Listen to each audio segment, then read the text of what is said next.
Welcome back to the show. I'm Isaiah, and that's George. If you're new around here, please subscribe if you like the video, and also like the video if you like the video, and comment below any thoughts and suggestions about a possible name change. We may or may not do it. We're just considering it right now, because we don't know if Rupert and Pinchy is easy to remember. We don't. It's sometimes we're unsure about the name. That's about it. So if you have any suggestions, if you think we should, if you think we shouldn't, please tell us. Yeah, we love the name for different reasons, but it may not be as helpful on the podcast. So yeah, name changes. Keep them to 45 words or less. Much less than 45 words, please. We're thinking Yeah. maybe 2 to 5 words, or a one word wouldn't work very well. So 2 to 5 words. Yeah. And actually, we've been fun trying to. We've been fun. It's been fun trying to. It's been fun trying to come up with names. If you And want we've to had. call it fun, sure, let's go with that. Well, it was fun. It's like you had some clever ones. I'm looking at the list there. Yeah, Um, it's a little fun. I don't know what yours was. Canes and Abel. I don't know what that was about. No, that wasn't an Uh idea that I did. huh. That wasn't an Um, idea I did. Air conditioners suck. Okay, that was Uh, yours. that was Definitely. uh, um, air, and I suggested why don't fish smoke, yeah. but apparently you didn't like it. But actually, we had some other real ones Oh, they're real that ones. were good. Thank you. Yeah, other real ones that were cool. But anyway, yeah, enough on that. Let's go right next to the very interesting topic of Paper towels. paper towels is something. You have nothing to When come back with? I did, but then I was afraid because I started sounding like a certain politician. I was going to go on about paper towels and how they have been, and I'm like, wow, Will that's be. where that kind of. I didn't want to go into that zone. I Yeah. felt like it might be, you know what I mean? It was disturbing. Yeah. Well, It's kind of like, yeah, improv can be fun yeah. if you Uh, improv. if yeah, yeah. It kind of remind me though of when Uncle Scott asked me to. He put on my thinking cap and his mind went blank, and so I didn't want to go to the land of Kamala Yeah, we don't have to. and maybe never get out of there. What if I never got out of there? How could we ever communicate? It's You'd funny. have me on a You're like, show. I don't really want to go to the land of Kamala. I don't really want to talk about it. And then you're like, let me expound further and talk more about it. Well, can you imagine you saying, "Good morning. This is the Rupert and Pinchy show. How you doing, Pinchy? I've or how are you doing, Rupert? I've been Rupert. It's what I've always been. But what will I be if I'm not Rupert? Because I've been Rupert, and Rupert has George. been. Yeah. And then you throw that in, and then I'm like, whoa, you're gonna. Okay. So You've anyway, good exposed morning. my secret identity to the world. Yeah. Good morning. What do you got? What's on your mind? What's Well, going down? I'm thinking about stuff that might be interesting to talk about. And Mm-hmm. one thing that's interesting to talk about is how important it is to have a foundation and to look to God first before everything else. How in the current state of things, people really are focused on things that seem practical to them or utilitarian in many ways, like money, food, shelter, all those things that we all need, right? We've talked about that a lot in the last couple of episodes about how we are always needing the same things. that we always have Hmm. needed for all of time, at all times and places and things. Um, I thought you were going to go into a Kamala right there, well, but I was wow. Okay. trying. It didn't really work. Um, I'm too smart for that. Yeah. No, I'm not. Okay, Anyway. and anyway, the point is, those things ultimately don't matter if we don't have an answer to the biggest question, which is, why are we here? What are we doing here? And what we have seen is a rejection of that foundation, which leads to chaos. Because what has happened in our day and age is that when we don't pay attention to the things pertaining to eternal life and God, then we ultimately make up our own meaning in life and our own desires, or what we should desire the most, our own values. And what C.S. Lewis points out in Abolition of Man is how when we reject reality as it is, then everything becomes a matter of our opinion, where one person may say the society should aim for the preservation of the species. Another one would say society should aim for the preservation of a single race, or society should aim for cooperation as the highest good. There's a bunch of people coming up with things to strive for instead of actual true things that we ought to do. Um, and saying that this is a point he makes in the book. When you say this is the way reality is, or this is the way things are, uh, where I sorry, how am I supposed to say it? Where saying something is doesn't mean that you ought. When you say I don't want to be killed, that doesn't mean nobody should kill me. There's no imperative there. It's only a matter of feelings. So, if there isn't a ultimate standard, an actual real standard behind those things, then you can't make the claim we shouldn't murder people or things like that of that nature, because there's no objective backing for making that statement. So, are you thinking that maybe? So we believe in there's a certain natural law, a certain understanding that all people develop very soon as they grow to know certain truths almost instinctively. Yeah. And one of those is that they don't want to be killed, and therefore, um, probably others don't want to be killed. And the basic natural uh, law would be to seek the good and avoid evil.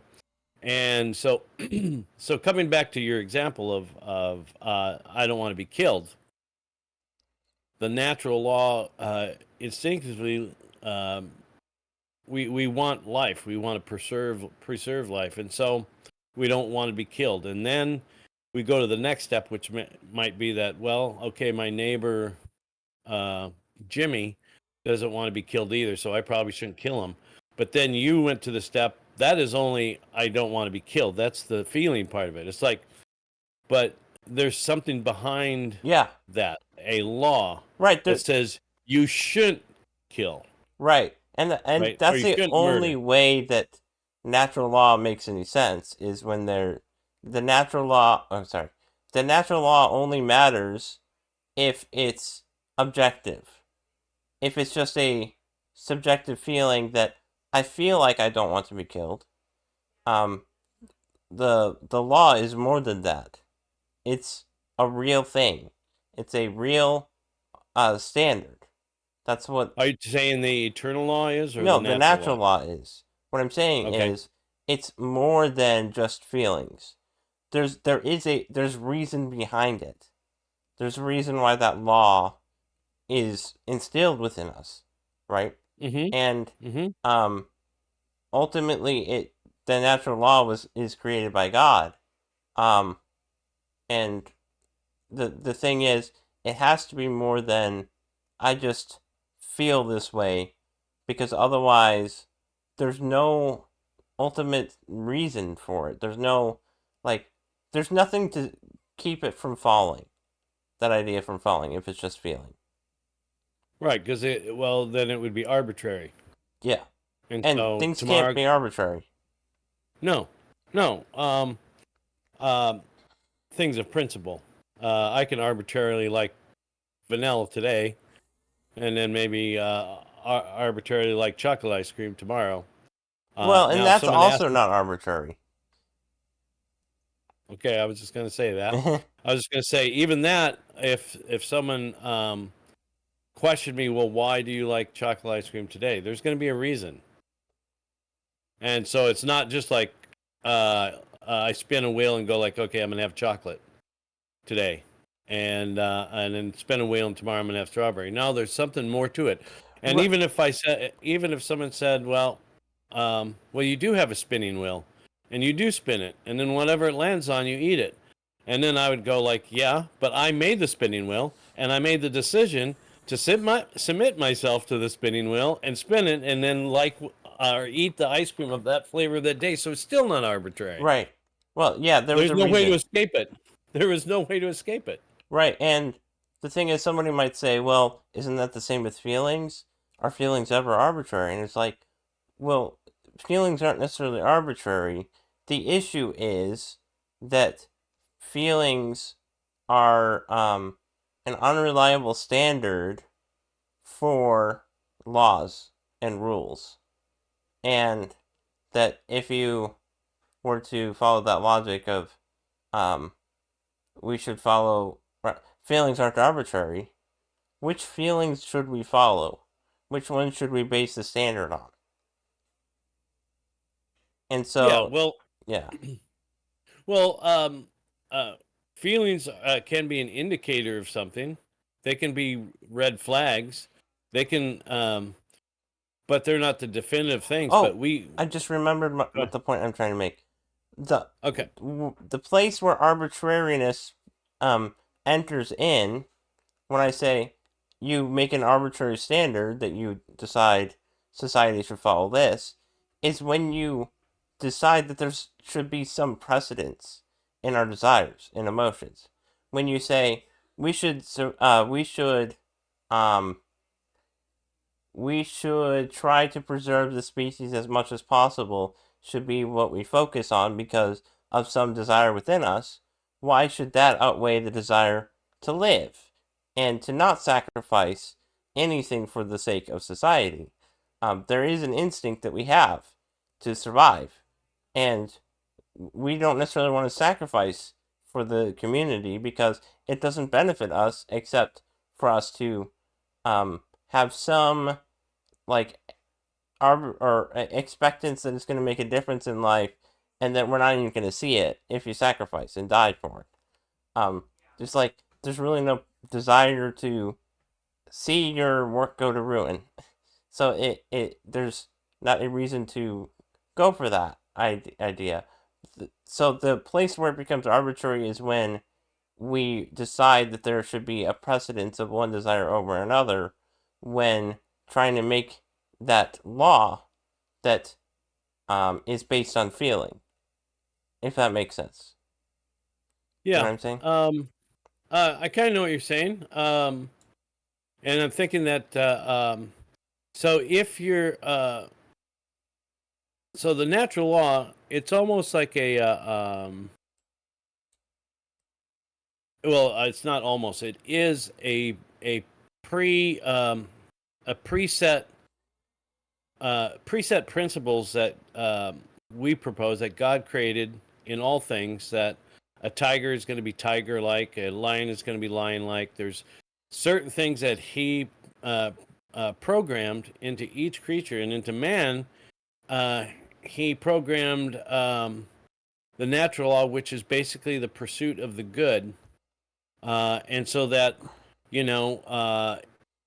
When man comes on the scene and there's three doors, man somehow naturally knows to go select door number three, where there's not a lion and there's not a tiger in, like in door number one and two, but there's, access to the Garden of Eden, let's say. So he pre-programmed man or Adam to kind of know to go to that door. But then what happens is Adam might go, well, why did it program me to go to that door? And he recognized there's a law behind. It wasn't just enough that he was programmed to go. There must be a reason why he was, and there must be someone who has programmed me to go to that door instead of the other two.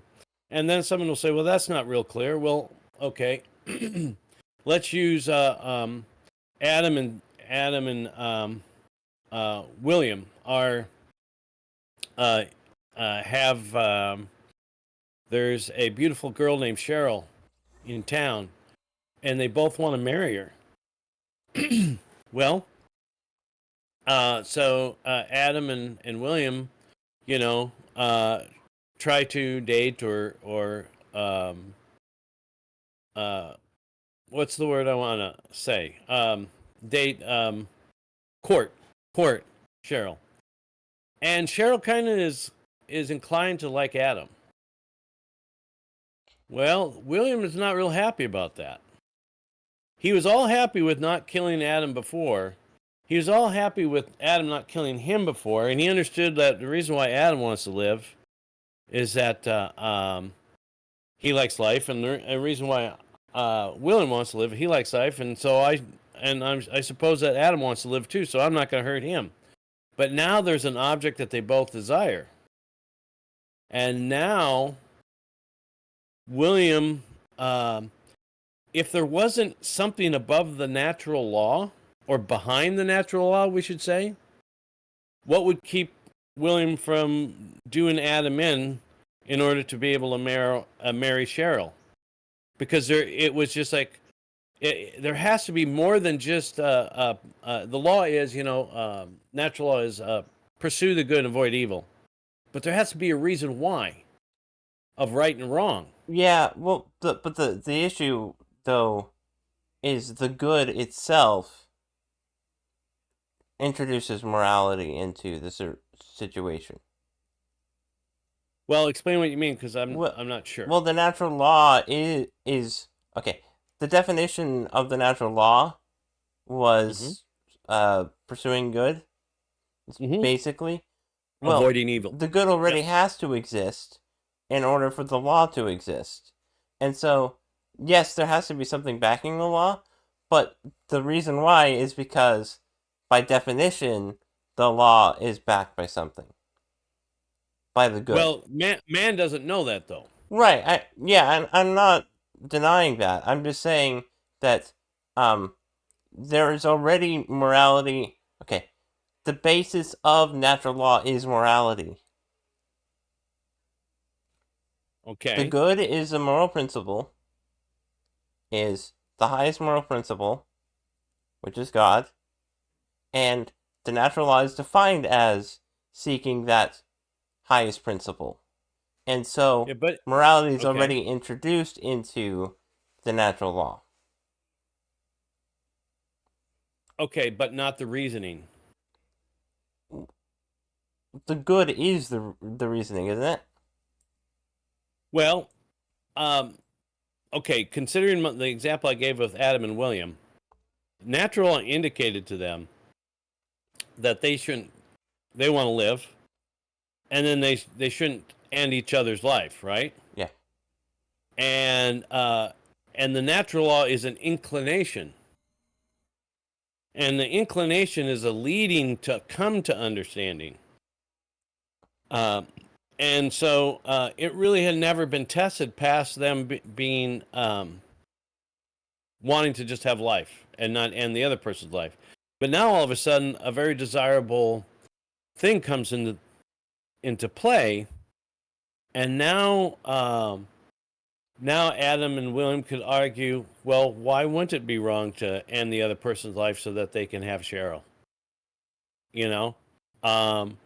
So it's another step further. It has to be more than just, the law isn't just live. That's not, you know what I'm saying? Yeah. There must be a lawgiver. It's starting to lean to a lawgiver, and then the rightness. Also the rightness. and why it's not arbitrary. Because if the lawgiver said that death is good, then Adam and Eve would have lasted for a very short time, and then he would have said, "Whoa, my kingdom of death has reigned forever because there's all death." And so they had to come to. So the standard was there, but the recognition of the standard, but Right. then not only the submission to the standard, but to see the reasoning of why the standard, why life is better than death, why honesty is better than lying, why perseverance is better than fleeing or what's cowardice, why all those Yeah. things. So Well, it it's interesting because we're in the same position. What I mean by that is the one that okay, natural law affects us even if we don't believe in it. And so we're right, it led pulls on it. right, it pulls on us towards the good. We don't necessarily recognize the good fully. Um Mm-hmm. and then the thing is, for the atheist that doesn't believe in a god, they're being pulled for by the natural law. We're being pulled by Yeah. the natural law. What they say is there is no ultimate reason.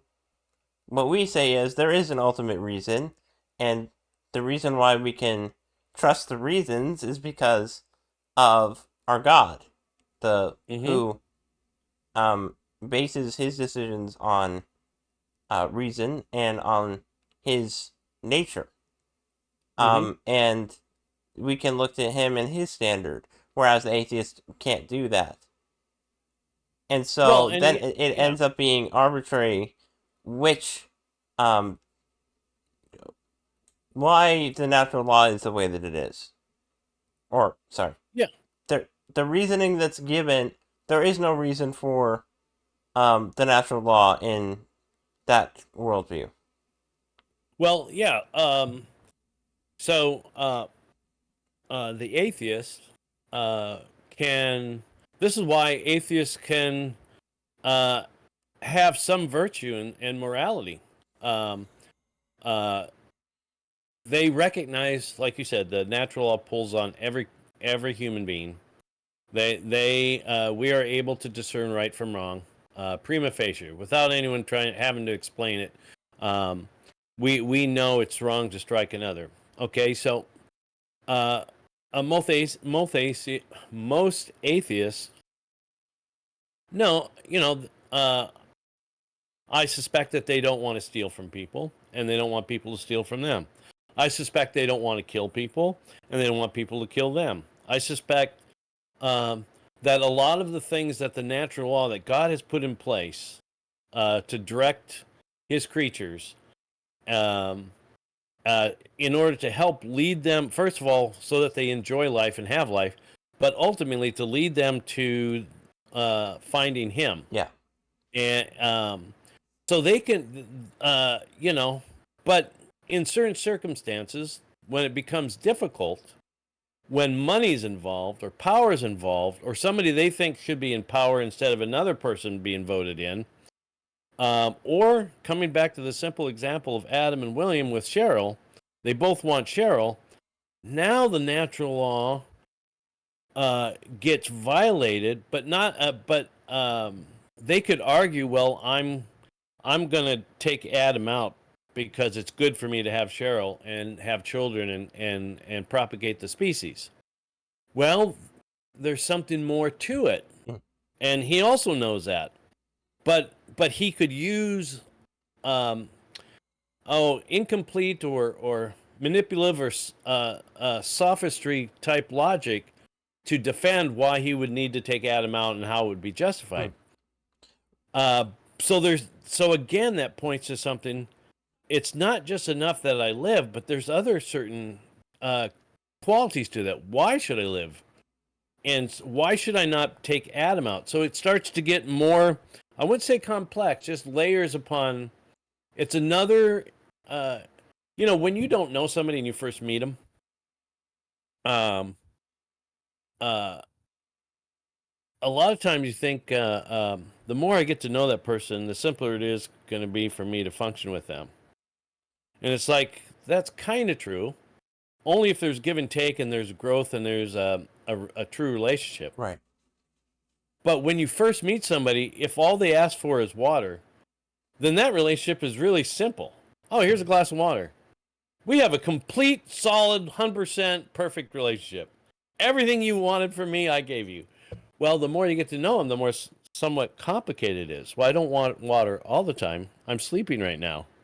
Please do not pour it on my head again.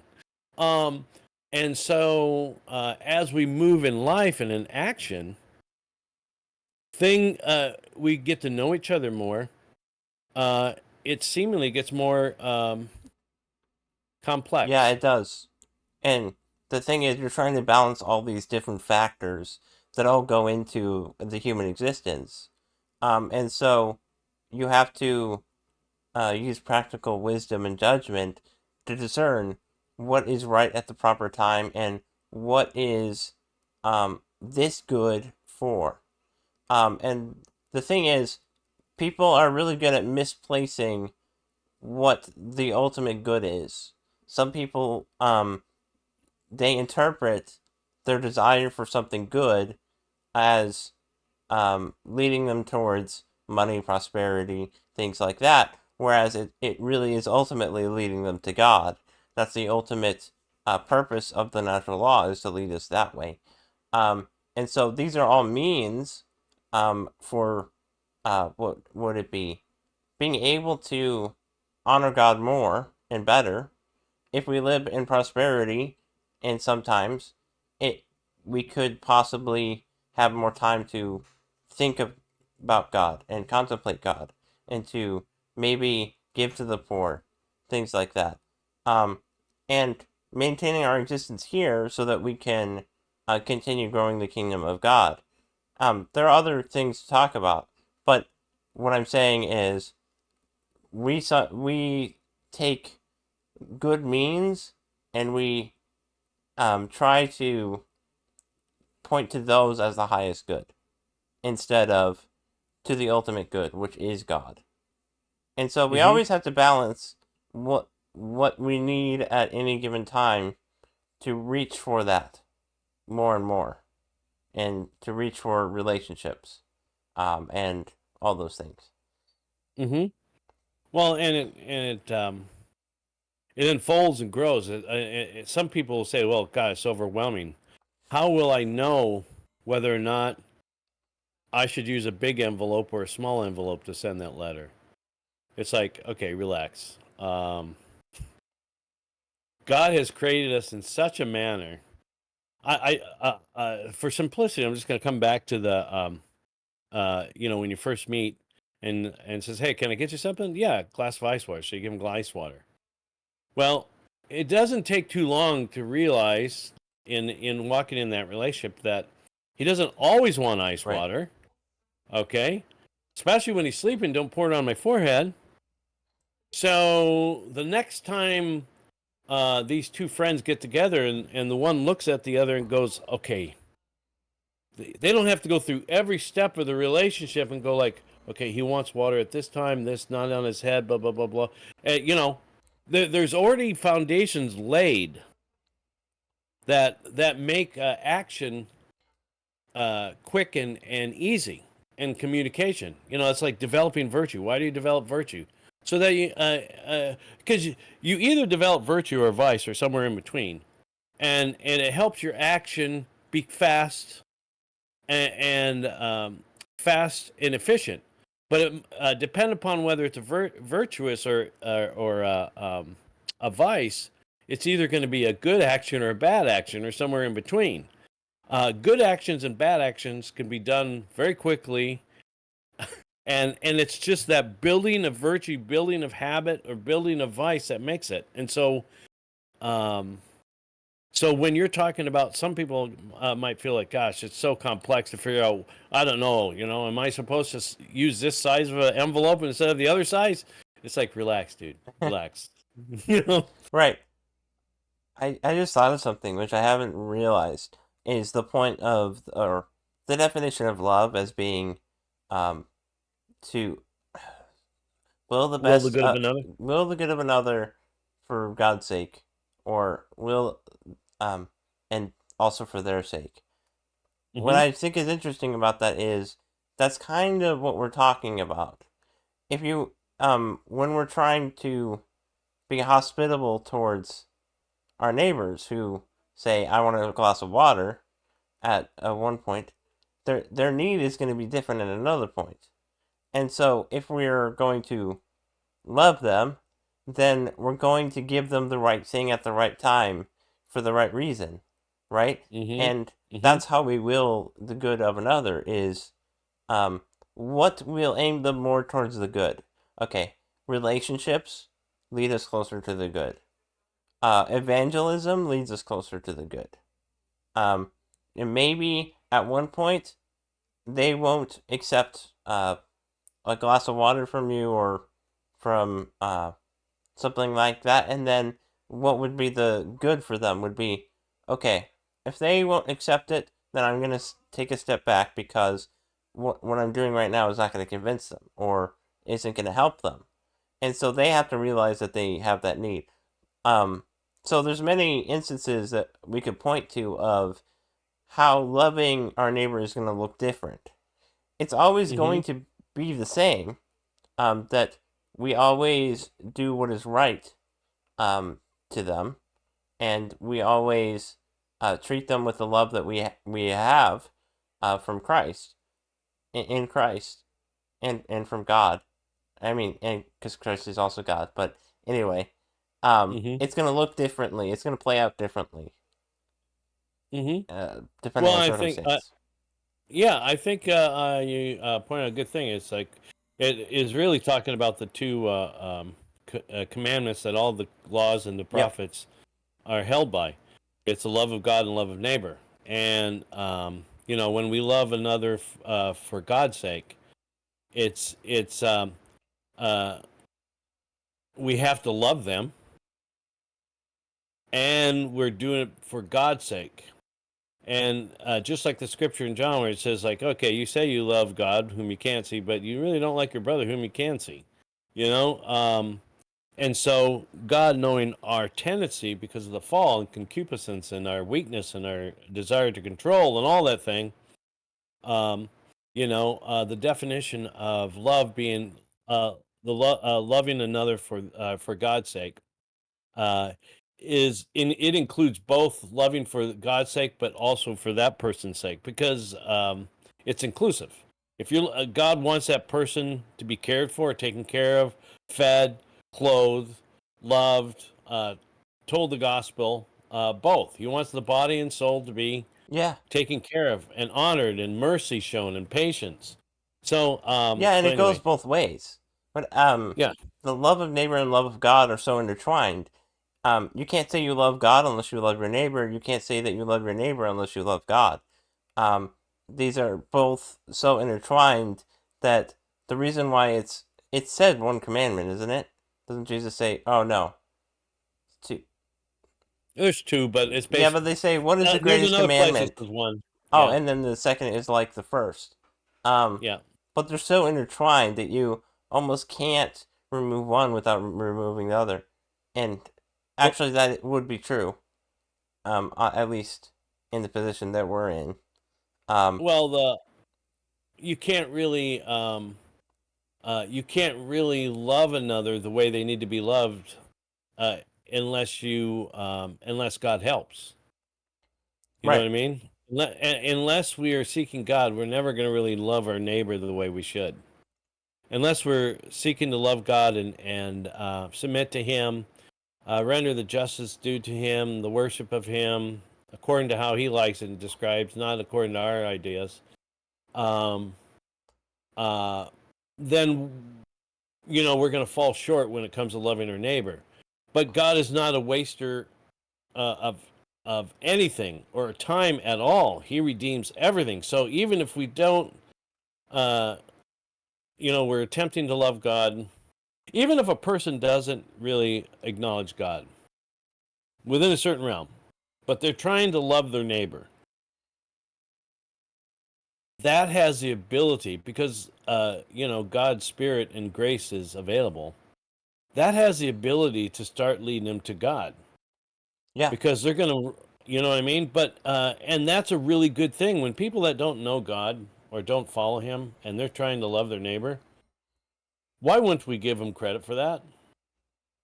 That's a wonderful thing. You know, it's not enough. Right. They're gonna, it's going to, they're going to be challenged because there's going to be things that our neighbors do or family does or spouses do that we're going to go like, I don't really want to forgive that, or I don't really want to do that. I don't really want to be nice to you. And the only way that you could do that is to go like, but something is compelling them to be nice to him, to forgive him, and yet they don't want to do it, and so it can cause them to cry out to God, Yeah. for help. Well, and I also think in that instance as well, if that person doesn't know God at the moment or doesn't acknowledge Him, but they still love others, what they'll realize is that the reason for loving others that can't be found exactly. Um, Forgiveness. The reason why we can forgive is because Christ forgave us. That's like the biggest reason that we can forgive others. It's because our debts have been forgiven. And so we have a reason, and it's because of the love that was shown us. The worldly Mm-hmm. person, the person that lives in the world and doesn't acknowledge God, doesn't necessarily have a full understanding of why forgiveness is important. That's why when you hear people say like, I like Jesus's moral example," it's like, why do you like his moral example? If you don't believe in him, like, why does it matter what he says, unless there's something important about him, other than I just like what he said. Why is Mm-hmm. forgiveness important? Well, I don't know. I mean, that's kind of where you have to end up being.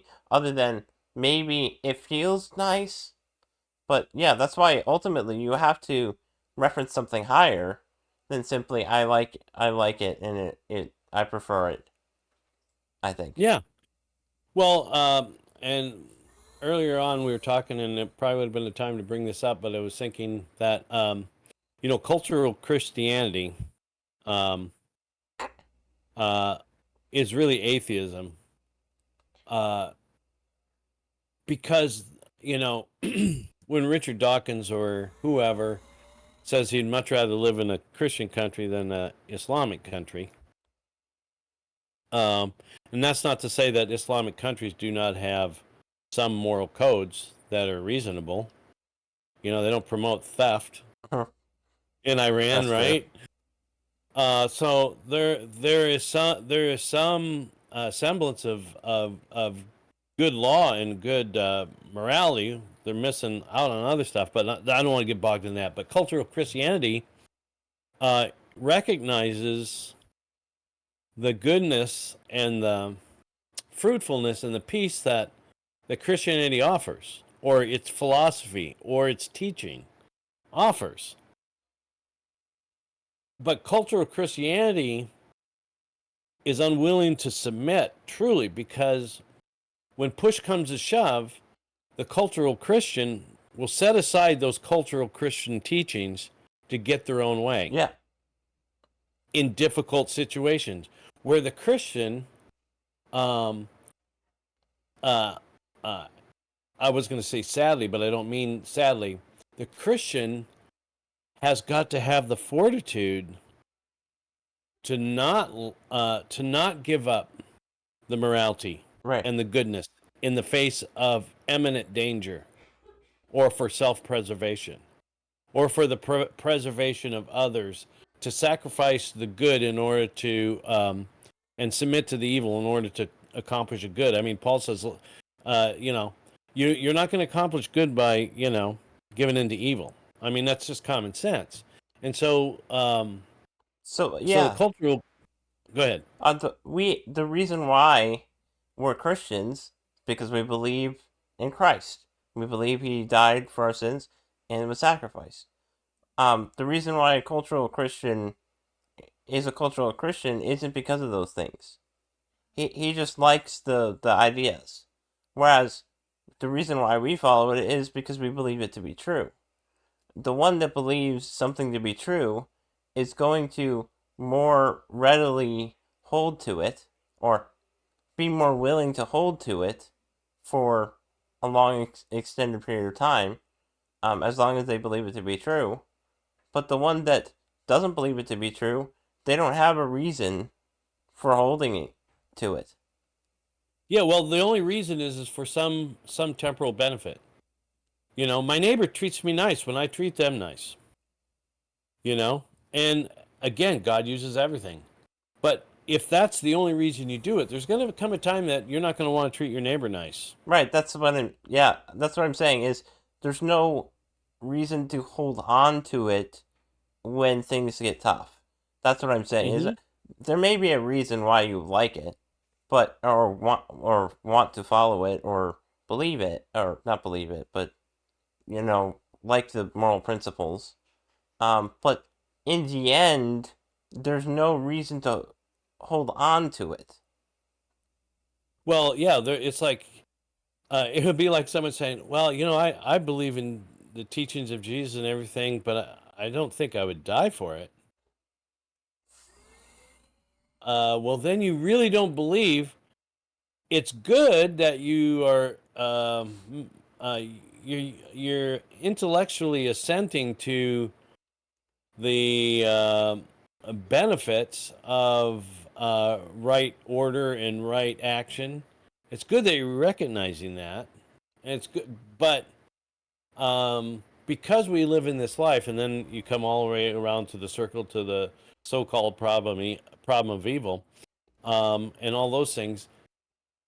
That that creed or that law or that dictum is going to be challenged. Your culture of Christianity is going to be challenged, and um, if it's not true Christianity, or if it's not a true faith, then it's gonna capitulate. It's Right. gonna go like, oh yeah, that's fine. You know, we can, yeah, we can steal in this case. We can kill in this case. We can rape in this case. It's necessary. Um, and so anyway, and Paul said, you know, those of us, if we love Christ or if we follow Christ for the benefit that we receive in this life only, he says a startling statement. He says we are the men to be most pitied. You know, most pitied because we're cultural Christians and we're only following him for the benefits that we get in this life. Most pitied. And he's acknowledging that if that's the only reason we're doing it, we might as well be the pagan, the heathen, and the atheists doing whatever the world they want. Right. Because you know what I'm saying? Right. There's no advantage. Yeah. There has to be something beyond. And that's coming back full circle to when we were talking about natural law. Um, and I hope no one misunderstands Pinch or I. We do believe that man was created good, but we do believe because of the fall, he now has an inclination to do evil. He also has an inclination to do good. The law is written on every man's heart, um, and but it's not an automatic thing, and so we're not saying that. But coming back to the full circle, when you're talking about natural law, it serves a purpose for right order, peace, and harmony. But there's something that it's pointed to, Yeah. you know, and that be God. And so, Yeah, and so to cut it off at like things in this life is to misunderstand what the natural law is, because it's pointing to something greater. And the thing is, it's that we're able to misunderstand what the ultimate good is. We're able to choose that and look at like wealth as the highest good. And it it really is a bad position to be in because there's a better and more significant reason for the natural law, and it's pointing upward. And that's why when people have a crisis of meaning, you don't look at this world, you look up. You look for something greater because if they were satisfied with this world, then why would you have a crisis? of meaning, Mhm. Mhm. right? Well, and if you, yeah, well, and if there's probably people that have this type of life. I feel like my life has been somewhat easy. Um, and there's some people that have life even easier, perhaps, where everything just goes right. They're totally sold out in, or sold, or have bought into cultural Christianity. I'm not saying that they necessarily um, didn't accept God and Christ in its totality, but they've had a good life. But even them, when it comes to on their deathbed or when they're in the nursing home, they're thinking, okay, that was great. I really had a lot of great ice cream, and I really had a lot of great cigars, and I really had a lot of great friends, and I really had a lot of great things. But it's ending here. I hope there's something more. Mm-hmm. And so, but that type of person's life doesn't happen very often. Most of us suffer a lot of different things. Some greater, some less, but all through life we suffer disappointment and achievement, back and forth, back and forth. And um, and so anyway, it points to something that has got to be further. And granted, I'm with Richard Dawkins. Yeah, Richard. Okay, you're making a good decision. You'd rather be in a Christian country than an Islamic country. Okay, that's a great step. Yeah. Now think. Okay, so if you're as smart as you say you are, then you do know you're going to die, right? And just like you hope to live in a Christian country versus an Islamic country, wouldn't you want to hope that there's something after death? Isn't that reasonable to do that? So Yeah, and I'm not sure what. sorry. No, I'm good. Oh, I was just gonna say, I would rather all the atheists to be cultural Christians than to not be, but Right. it still is lacking uh in many ways. Yeah. I mean, yeah. But it's It's. interesting hearing atheists change their tune. Like, oh, religion is so s- stupid, and you guys are superstitious, and if we just get rid of religion, then everything will be dandy. And then we hear Richard Dawkins saying, I like living in a Christian country. What? Are you kidding me? You've been saying this entire time religion is terrible. God of the Old It Testament poisons was, everything. Yep. yeah, and the God of the Old Testament is such a tyrant, and he made an entire list that was like absurd, and he's just been talking smack for years, and now all of a sudden, I'd rather live in a Christian country. Uh, Well. there is something that he's realizing about his worldview that he's not willing to say, which is our idea that removing religion would fix society was a dumb idea. And Hmm. there's something about religion that keeps society together. But why? There's not an atheist explanation for why, right? Hmm. Why is the Hmm. Christian worldview better than the other worldviews? Huh, maybe because it's true. Well, and it's not. It's right in front of them.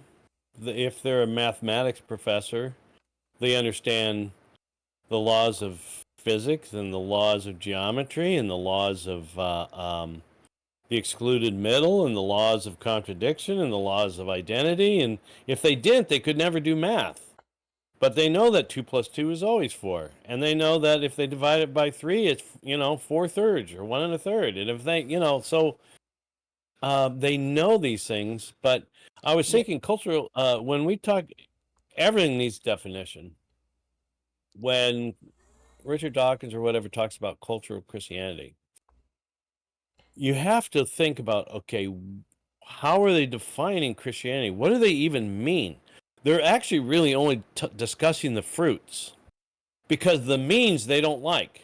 So what I am trying to say is that well, I'm going to say it again. They don't like the means of how we get good fruit. They reject that, yep. but they like the fruit. So, what are some of the means that we get good fruit? Well, we don't abort our babies. We hold life as sacred. We hold the marriage bed as sacred. We hold uh, sexual deviancy as wicked and to be avoided. And by building societies with some of these, we believe in hierarchy of authority within the family and within the church. We believe in within government and within businesses, uh, and and so when we start talking about the ways to live the culture, the Christian life, they don't like the ways. They don't like the means. They only like the fruit. And so that's why cultural Christianity will always fail, Mm. is because you know when uh, when God brought the flood upon the earth, it was for sexual immorality and ungodliness, and everything centers on that, and the cheapening of life in Noah's time. What do kids matter? I'm just going to have many wives, or I'm going to have uh, not even a wife at all. I'm going to live with a goat. Um, all these things, even if God had not destroyed brought the flood, what they were doing would have destroyed it, and it would have been a lot more painful. Mm. But that's what brought the flood. And what do we have today? Uh, it would be a good example. I think the United States might be considered a good example of those who love the fruits of Christianity, but not the means to get them. Because everything that the two parties are, that we got an election coming up and different things. Um, it's all about the ways and the means. One party rejects the ways and means completely. The other kind of vacillates, and that's going to be a problem in the long run. But at least they're holding true to some things. Uh, but the system is going to fail because it does not. It wants the fruit, but it doesn't want to do the work of it. Yeah. Well, it's this. I was just thinking of this illustration. It's like loving squares but hating lines and points. The only reason why you have squares is because of lines and points. And the only Mm-hmm. reason you have lines is points. And so Mm-hmm. it's like hating the foundational aspects of it, but loving the results of it, like exactly like you're saying. And the thing is, when we don't recognize uh, points and lines, those things, geometry will completely fall apart if we don't Mm-hmm. start with the axioms. And that's the thing is Mm-hmm. every single science has axioms and every single subject has axioms. They're willing to accept the axioms of logic, the axioms of math, the axioms of uh, science, all those things, but they're unwilling to accept the axioms of um, religion or the truth ultimately. And that's a big issue because that means that everything that you build on top of that faulty foundation is going to crumble. It's going to fall Mm-hmm. apart. It's like Mm-hmm. building the house on the sand, um, and instead of on the rock. The sand, whenever a storm comes, whenever something happens, that entire house is going to fall. The Mm-hmm. entire house.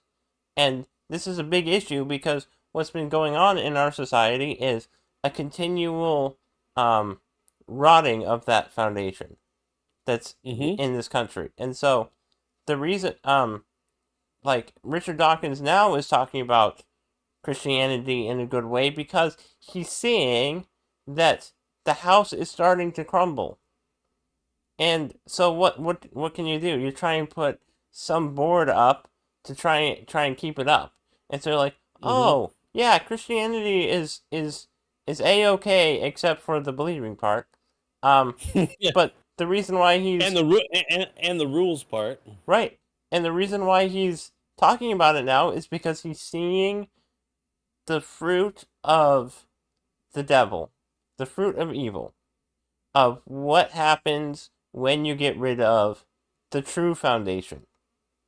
And so now he's trying to go back and backtrack.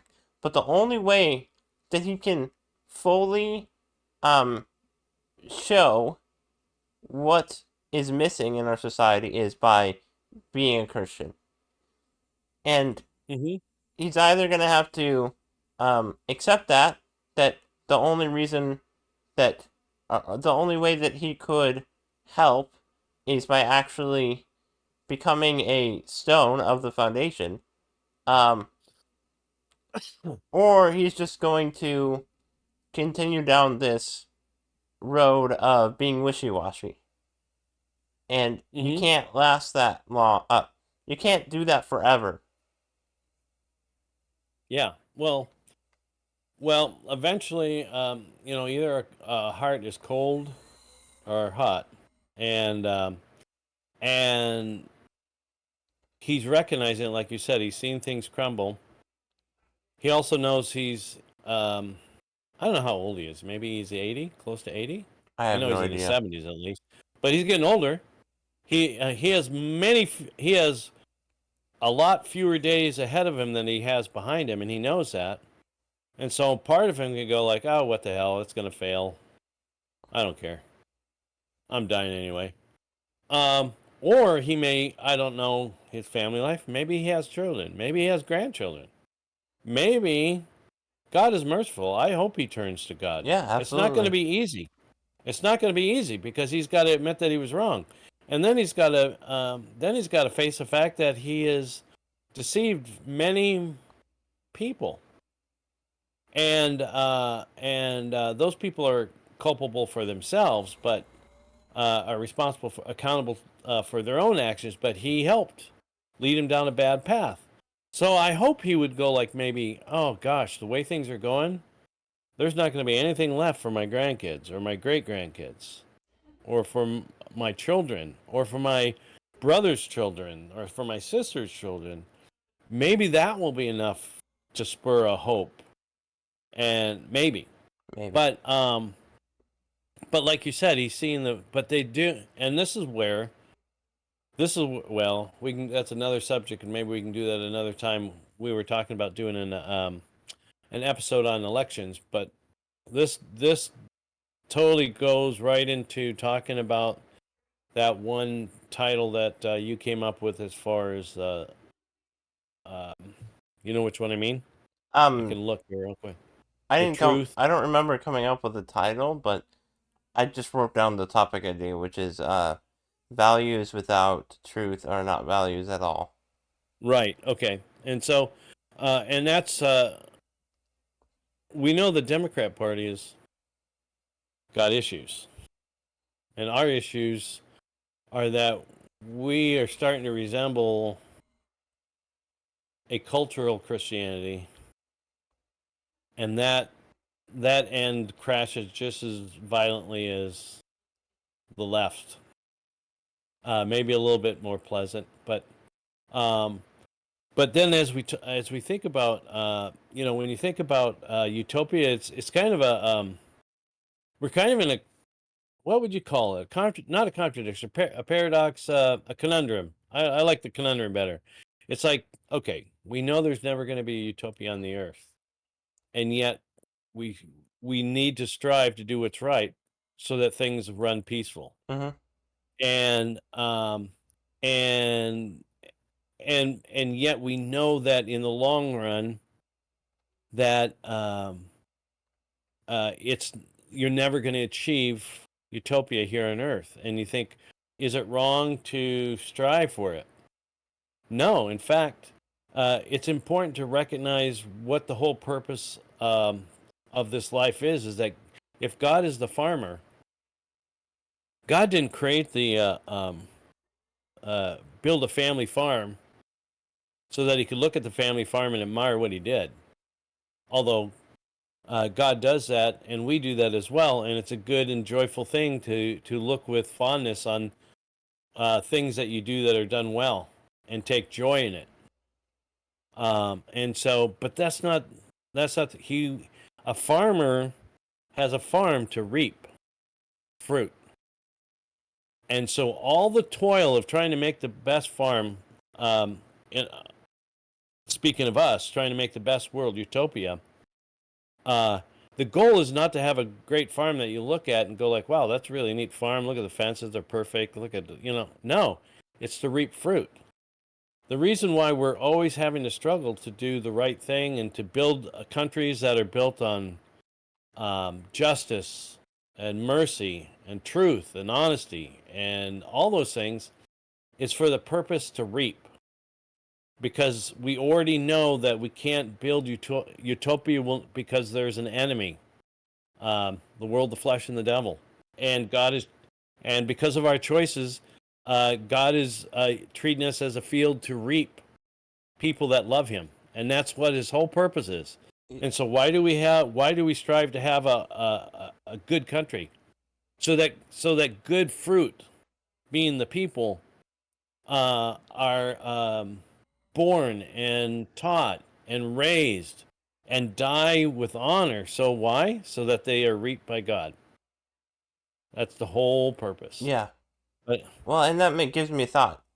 The in communists start out with false assumptions that that sin won't affect their country in the end. yeah, man And is perfectible. and so the reason why they strive for a utopia is because they think that man is valuable enough that they could shape him into the person that they want them to be want him to be. The thing is, there will always be a corruption in the system that happens. And so when we look at the world as sinful people making decisions, it's like that means that everything we do is not going to be consistent, it's not going to last forever, and won't necessarily we can't reach a utopia. That's not Mm-hmm. possible here because um but here's the other thing. We will actually reach a utopia. What I mean by that is we want to see a unified human race. Okay, we want to see goodness reign. We want to see a everlasting kingdom that will never be corrupted. The thing is that all that those things that we want, they're not possible here. They are not possible here because of man's decision to not follow God. And so God made a garden, perfect garden that's beautiful, and everything was ordered correctly. But then there was discord and chaos that was introduced into the world. And so God is bringing us back, bringing his people back to himself and back to the garden, or something even greater than the garden. Um, and so there will be perfection in the future. There will be a perfect kingdom. But that can never happen on this earth. Mm-hmm. Well, and I'm thinking, you brought up the garden. I'm thinking when Adam was cast out of the garden, it says, "Now you will um, plant and reap thorns," and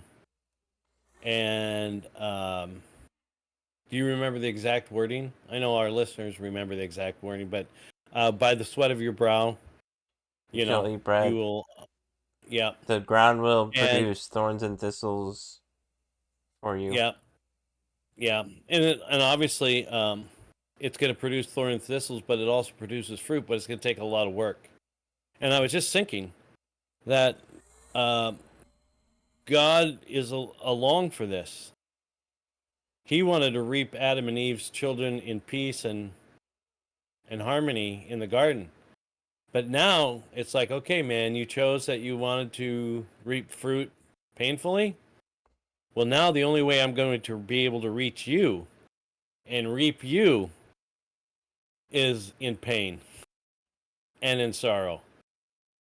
And it's going to be tough. And And it's and going to so cost the Son of Man. eventually cost, yeah, the sweat of his brow, right? Yeah. The true sweat. And thorns The and blood, the thorns. Yep, it's going to cost. So Interesting. yeah.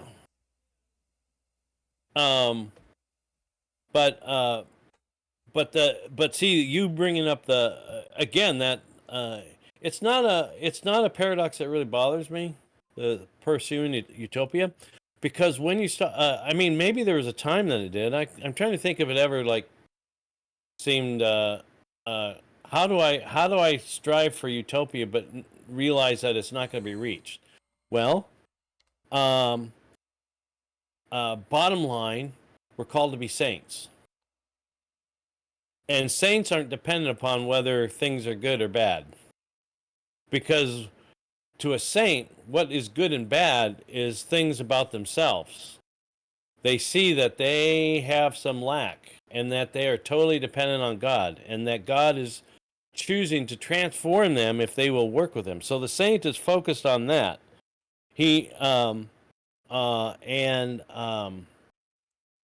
and so it's never a dilemma for me. It's like it's I love sports. I love competition. I want to win, but that's not my number one goal. And some people don't believe that. That is not my number one goal. My number one goal is to be faithful and do well, and let the chips fall where they will. But when I make a bad decision or I make a bad shot or I want to make a good shot. But as long as I'm doing my best in it, that's what I'm focused on. Let the chips fall. Let the score be decided later on by someone else, by the scoreboard, by whatever. I'm not here to beat my brother in golf. You know, I used to play Gordy in golf all the time, or he wanted to play all the time, and sometimes we got to play, and I wanted to do well, but I never really wanted to beat him. In fact, I almost didn't want to ever beat him because it was something that he enjoyed, and but I wanted to be competitive. Right. I don't know if that makes sense, but it seems like a contradiction that if we can't get utopia in this world, why do you even try to get? If we can't have utopia in this world, well, why even try to fight to have a honest, just country? It can be that say this. It's a cowardly move to say that because really you just don't want to work that hard, you know. But well, Well, let me. because Oh, sorry. go ahead. No, I'm good. Go ahead. In a way, like I said, we are striving kind of for a utopia, but the thing is, we recognize the impossibility that that is in this world in this time, and so to recognize that it's not possible is to be realistic. The thing is, we can only live in a perfect world if God brings us there. If God is the one that builds it.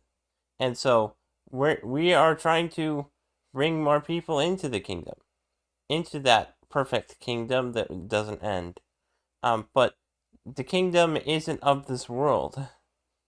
Right. It's uh yeah, it's not of this world. Mm-hmm. Yeah. Good point. And the Lord enlarges His kingdom through birth and through evangelism. You know, right? And through just countries that allow lives to grow and learn and have opportunities to discover His truth and discover Him. And when I say discover, just so that um, the puzzlers don't get concerned, it's like, no, God needs to reveal Himself, and it's not it's God's actions that bring man to repentance, but it's man's obedience that closes the circle. And but but yeah, so Well, I don't know where I was going on that. although we are also helped. To, Huh? we are Yeah. also helped to um close the circle. Mm-hmm. Yeah, we are. Uh, but if we open the circle by Adam's action, um, God is going to require Adam to help close the circle, Yeah. even if he's assisted along the way. And so I'm just trying to make a point. I'm not saying that we're Pelagian or Oh no, and I'm uh, not saying that you are. I'm just saying to no. the audience that extra thing as well. Yeah, yeah. Well, and that's a fine point. Well, anyway, so that would be another podcast to talk about. But so, where were we going with on that? Where was I going? Well, we were talking about Utopia, and you were going to say something about it, I think. Oh, just that God is and you mentioned it. God's purpose on earth is now to. It always was His purpose to have children, and still is His purpose. His purpose hasn't changed, and to and it's just out of the goodness of His heart that we exist at all. And so He chose to want to have us to love, for us to love Him, and for us to love one another Mm-hmm. in a big happy family. And so so the utopia, uh, the the pursuing utopia here on earth, or pursuing justice and righteousness here on earth, is for the purpose to reap. In order to reap, if you're a farmer, here's another thing. If you're a farmer and you're going to go reap your field of oats, if you have to spend all your time fighting off uh, uh, pirates or people that are attacking you and trying to burn your wheat or trying to kill you before you, if you had to spend all the time doing that, how much reaping would you do? And Not much. so, not much. So what is the benefit of? And Paul even talks about why we pray for good leadership, why we pray for the world leaders, so that we live in peace, so that we can pursue faith. You know, so why do we want to pursue just governments and just nations and just counties and just families? So that the reaping uh, is at its optimum, that we can um, reap in peace. We Well, sow in tears and reap in peace. and also so. Yeah, and so and it will always be a battle. So even if the farmer nowadays doesn't have to fight off pirates or people attacking his property, he does have to fight off the weevil, and he has to fight off uh, drought. He has to irrigate. He has to fight off weeds, and so and that goes all the way back to the garden. Well, are you saying That that we're farmers, or because, yeah, or are we you are. talking about God? Because God Well, God is the doesn't farmer, but tarry. he has laborers, Right. and so the laborers do a lot of the work.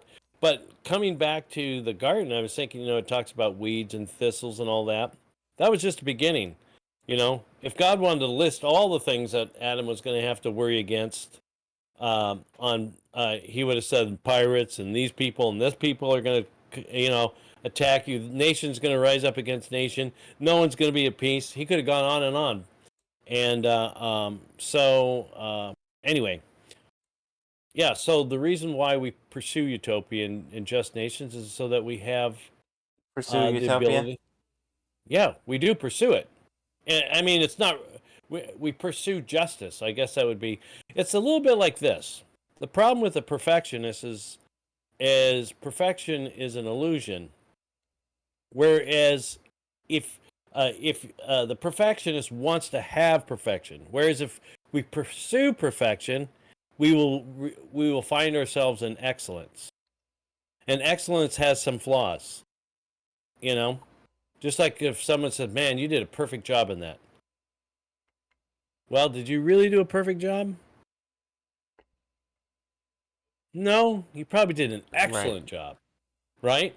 But if you only waited to bring a product to market, or if you only waited to, you know, do something until it's perfect, you will never bring anything to market, right? Right. But you could bring something excellent to market if you're pursuing perfection, but not trying to obtain it. You will always fall. Well, you generally will fall in excellence. But I don't know if we're going off topic or if I'm going off topic. Well, no, not really. I mean, Mm. and also, I don't think it matters if we go off topic because it's just our goal isn't to necessarily stay to a strict or stick to a strict like idea, because I mean having that natural conversation is I think much more helpful for the audience. But Well, it's definitely more helpful for us. We yeah, learn a great deal.